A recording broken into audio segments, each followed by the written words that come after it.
আসসালামু আলাইকুম। ছোট্ট শিশুদের অনেক সময় নাভিটা ফুলে থাকে। অনেক সময় আমরা মনে করি যে নাভিটা এত ফুলে যাচ্ছে কেন, কান্নাকাটি করার পরে বা বাচ্চা অনেক বেশি মুচড়ামুচড়ি করার পরে, বা দেখা যায় যে ও যখন বাথরুম করে অর্থাৎ পটি করে তখন দেখা যায় যে নাভিটা ফুলে উঠছে, এবং সেটা কিন্তু দেখা যায় 3 মাস বয়স থেকে শিশুদের এরকম হতে পারে। তো সেটাকে আমরা বলি আম্বিলিকাল হার্নিয়া। এটা নিয়ে ভয় পাওয়ার কিছু নাই, 2 বছর বয়স পর্যন্ত এরকম হতে পারে। যেসব শিশুরা দেখা যায় যে খুব বেশি ইনফ্যান্টাইল কলিক অর্থাৎ পেটে ব্যথার জন্য অতিরিক্ত মোচড়ামুচড়ি করে, স্ক্রিম করে, তাদের বেলায় এটা দেখা যায়। এবং যখন বাচ্চা শান্ত থাকে বা ঘুমিয়ে থাকে তখন কিন্তু এটা একদমই স্বাভাবিক এবং ফ্ল্যাট হয়ে যায়।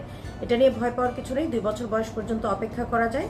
তারপরেও আমরা যদি দেখি যে অতিরিক্ত, আমরা আমাদের ক্লিনিক্যাল আই দিয়ে আমাদের এক্সপিরিয়েন্স থেকে যদি অনেক সময় মনে করি যে না, কিছুটা ইনভেস্টিগেশন করতে হবে, তখন আমরা থাইরয়েড ফাংশন টেস্ট সেটা আমরা করে থাকি, অর্থাৎ হাইপোথাইরয়েডিজম আছে কিনা সেটাকে এক্সক্লুড করি। তাছাড়া কিছুই নেই, কিছুই করার নেই। 2 বছর বয়স পর্যন্ত অপেক্ষা করতে হবে, ধৈর্য ধরতে হবে বাবা মাদের। আর এরপরেও যদি এটা পারসিস্ট করতে থাকে এবং এটা দিনকে দিন যদি বাড়তে থাকে, তখন আমরা সার্জিক্যাল অর্থাৎ শিশু সার্জারির একটা মতামত নিতে পারি। ধন্যবাদ।